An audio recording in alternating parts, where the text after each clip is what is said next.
friends. My name is Leander, and I want to welcome you to my fairy tale corner. Today, I'll be reading you the classic Brothers Grimm fairy tale, Snow White. Here is my fairy tale book. It's used, but I think that makes it all the more interesting. But before we actually take a look inside, let's listen to the book.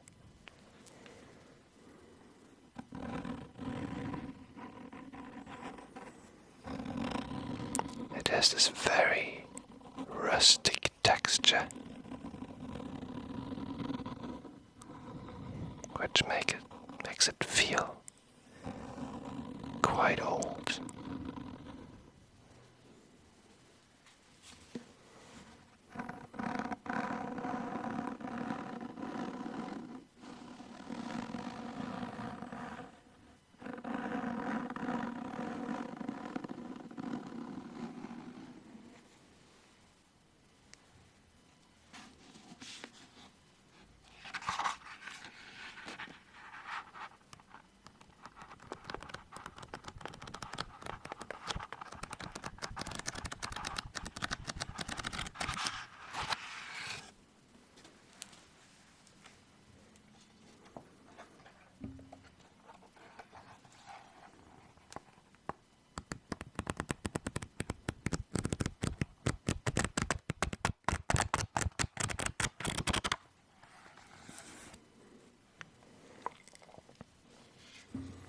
And now, let's start with the fairy tale.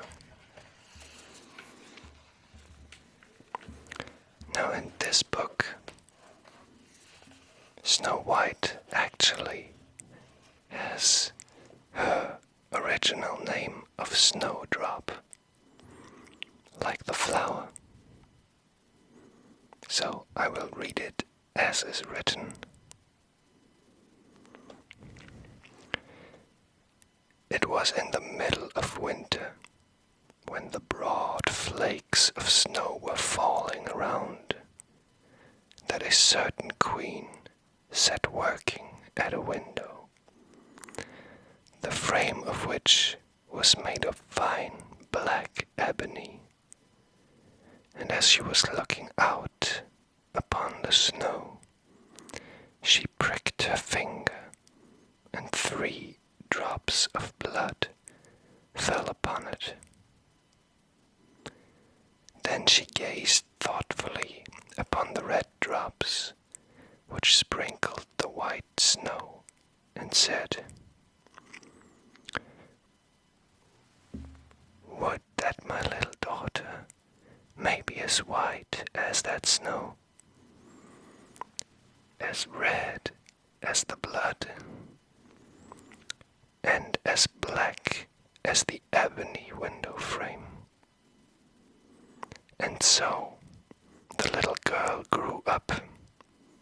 Her skin was white as snow, her cheeks as rosy as the blood, and her hair as black as ebony, and she was called Snowdrop.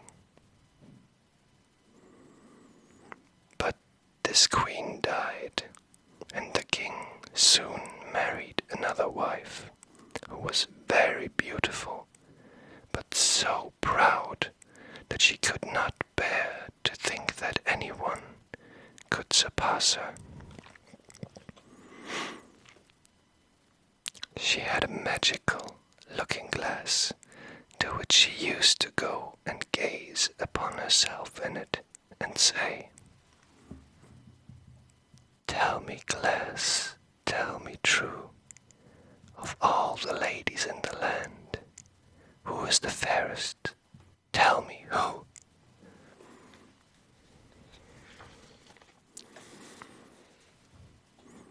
And the glass answered, queen art the fairest in the land. But Snowdrop grew more and more beautiful, and when she was 7 years old, she was as bright as day, and fairer than the queen herself. Then the glass one day answered the queen when she went to consult it as usual. Thou, queen, mayst fair and beauteous be, but Snowdrop is lovelier far than thee. When she heard this, she turned pale with rage and envy, and called to one of her servants and said, "Take Snowdrop away into the wood, that I may never see her more." Then the servant led her away, but his heart melted when she begged him to spare her life, and he said, "I will not hurt thee, thou pretty child." So he left her by herself, and though he thought it most likely that the wild beasts would tear her in pieces, he felt as if a great weight were taken off his heart when he had made up his mind not to kill her, but leave her to her fate. Then poor Snowdrop wandered along through the wood in great fear, and the wild beasts roared about her, but none did her any harm. In the evening she came to a little cottage, and went in there to rest herself, for her little feet would carry her no farther.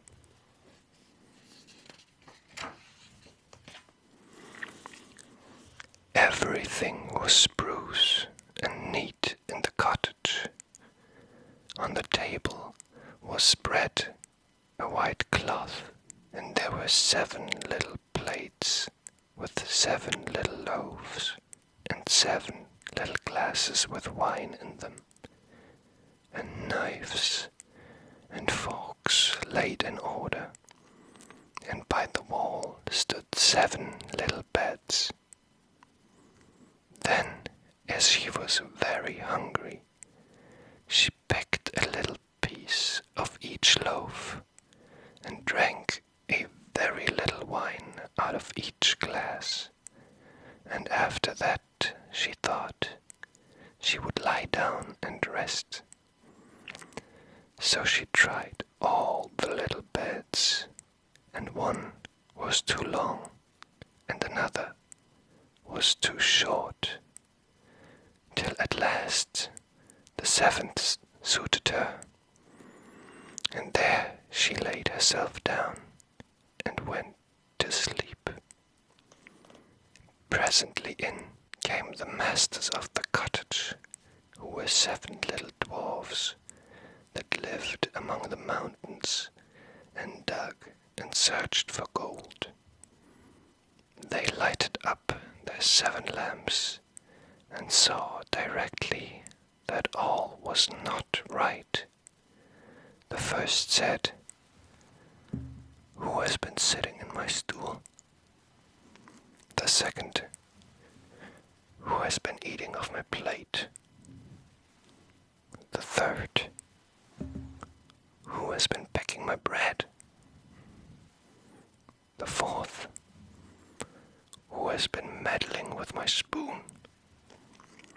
The fifth, "Who has been handling my fork?" The sixth, "Who has been cutting with my knife?" The seventh, "Who has been drinking my wine?" Then the first looked round and said, "Who has been lying in my bed?" And the rest came running to him everyone cried out that somebody had been upon his bed. But the seventh saw Snow White and called all his brethren to come and see her.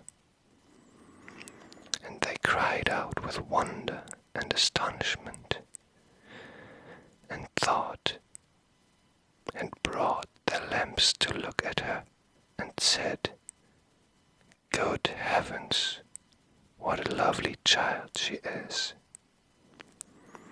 And they were delighted to see her, and took care not to wake her. And the seventh dwarf slept an hour with each of the other dwarfs in turn, till the night was gone.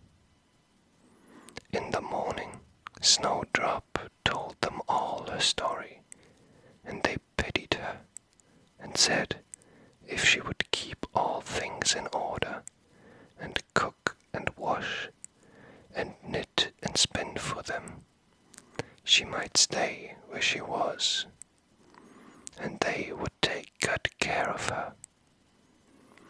Then they went out all day long to their work, seeking gold and silver in the mountains, and Snowdrop remained at home. And they warned her, and said, "The Queen will soon find out where you are, so take care and let no one in." But the Queen, now that she thought Snowdrop was dead, believed that she was certainly the handsomest lady in the land, and she went to her glass and said, "Tell me, glass, tell me true, of all the ladies in the land, who is the fairest? Tell me who."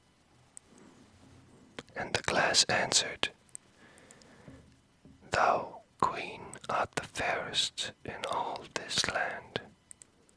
But over the hills, in the greenwood shade, where the seven dwarfs their dwelling have made, there Snowdrop is hiding her head, and she is far lovelier, O Queen, than thee."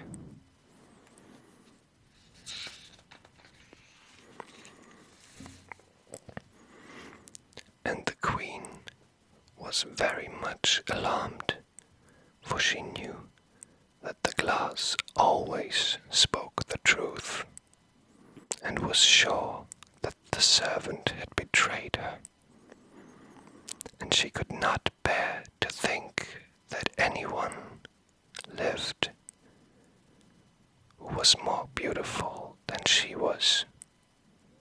So she disguised herself as an old peddler, and went her way over the hills to the place where the seven dwarfs dwelt. Then she knocked at the door and cried, "Fine wares to sell." Snowdrop looked out at the window and said, "Good day, good woman, what have you to sell?" "Good wares, fine wares," she said. "Laces and bobbins of all colors." "I will let the old lady in. She seems to be a very good sort of body," thought Snowdrop. So she ran down and unbolted the door. "Bless me," said the old woman, "how badly your stays are laced. Let me lace them up with one of my nice new laces." Snowdrop did not dream of any mischief, so she stood up before the old woman, but she set to work so nimbly and pulled the lace so tight that Snowdrop lost her breath and fell down as if she were dead. "There's an end of all thy beauty," said the spiteful queen, and went away home. In the evening the 7 dwarfs returned, and I need not say how grieved they were to see their faithful Snowdrop stretched upon the ground motionless, as if she were quite dead. However, they lifted her up, and when they found what was the matter, they cut the lace, and in a little time she began to breathe, and soon came to life again. Then they said, "The old woman was the queen herself. Take care another time, and let no one in when we are away." When the queen got home, she went straight to her glass and spoke to it as usual. But to her great surprise, it still said, "Thou, queen, art the fairest in all this land. But over the hills, in the greenwood shade, where the 7 dwarfs their dwelling have made, there Snowdrop is hiding her head, and she is far lovelier, O queen, than thee." Then the blood ran cold in her heart with spite and malice to see that Snowdrop still lived, and she dressed herself up again in disguise, but very different from the one she wore before, and took with her a poisoned comb. When she reached the dwarf's cottage, she knocked at the door and cried, "Fine wares to sell." But Snowdrop said, "I dare not let anyone in." Then the queen said, "Only look at my beautiful combs," and gave her the poisoned one, and it looked so pretty that she took it up and put it into her hair to try it. But the moment it touched her head, the poison was so powerful that she fell down senseless. "There you may lie," said the queen, and went her way.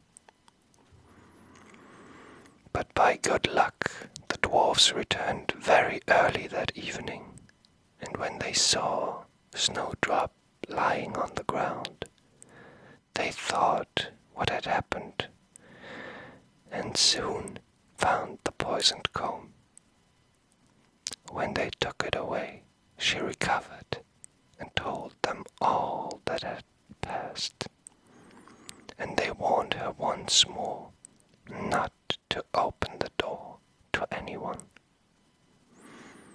Meantime, the queen went home to her glass and trembled with rage when she received exactly the same answer as before, and she said, "Snowdrop shall die if it costs me my life." So she went secretly into a chamber and prepared a poisoned apple. The outside looked very rosy and tempting, but whoever tasted it was sure to die.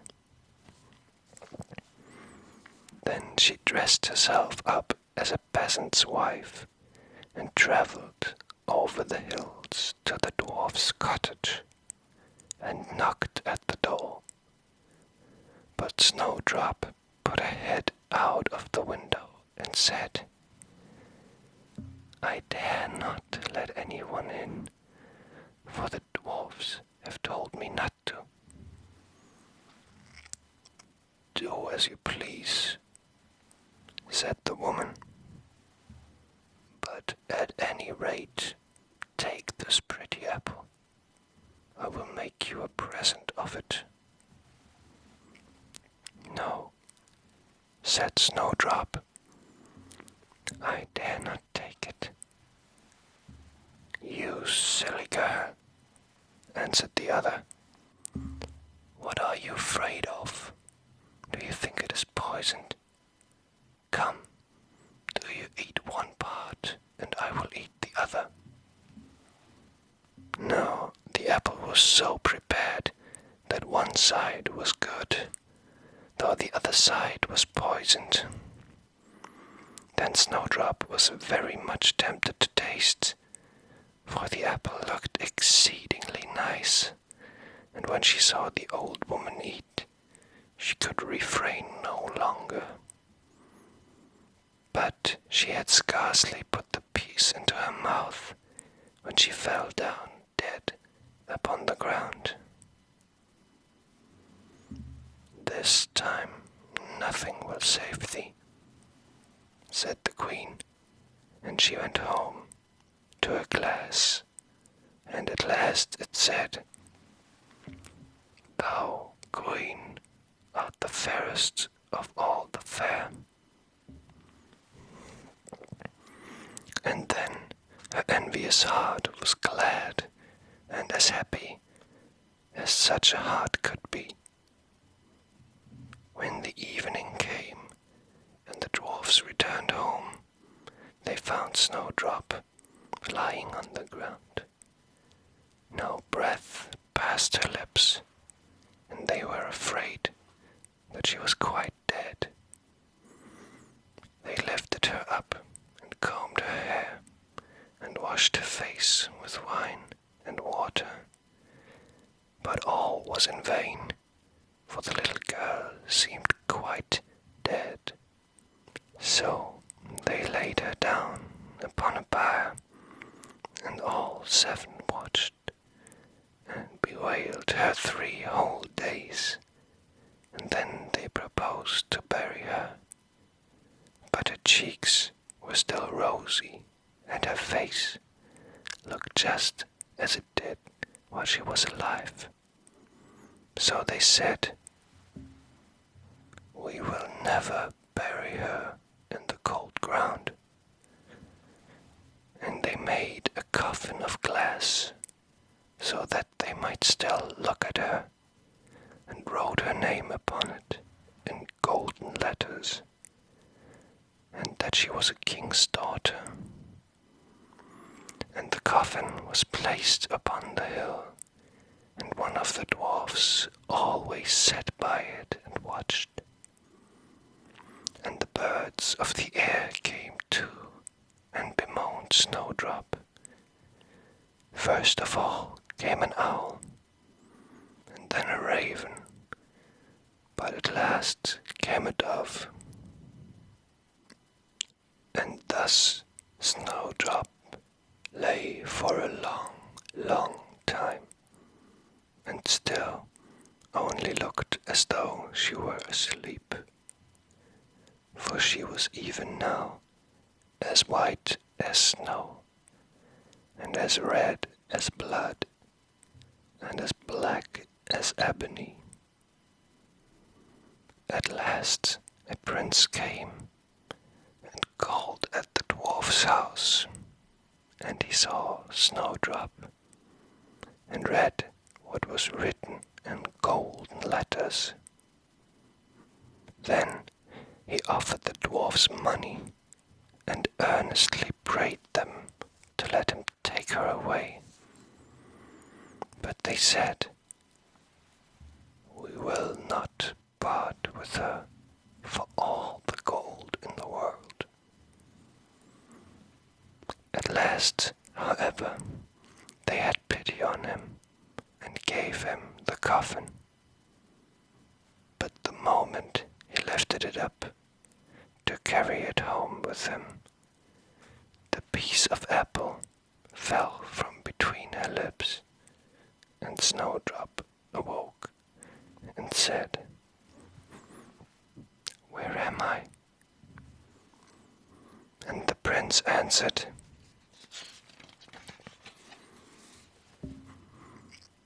"Thou art safe with me." And then he told her all that had happened and said, "I love you better than all the world.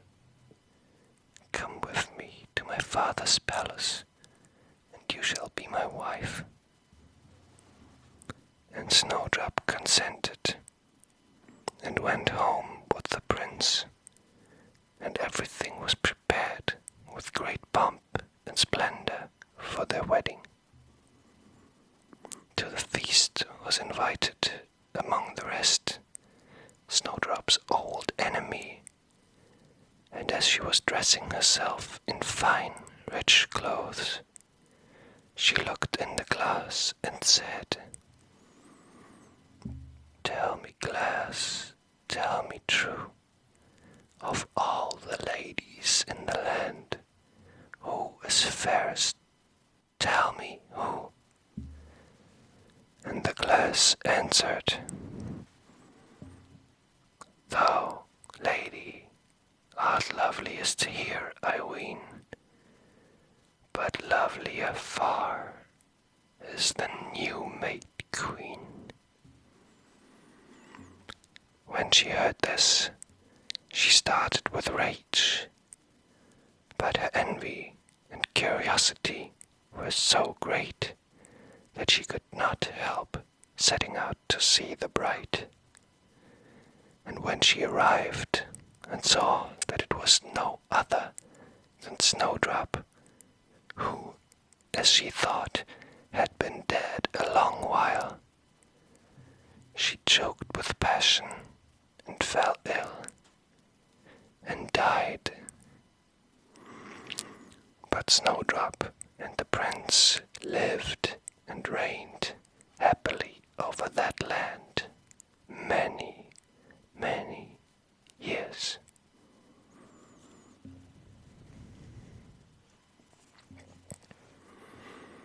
So, that was Snow White, or in this case, Snowdrop. If you liked what you saw and heard here today, please consider subscribing, liking, and sharing this video. And come back next time to my fairy tale corner. My name is Leander. Until next time, make the best of it.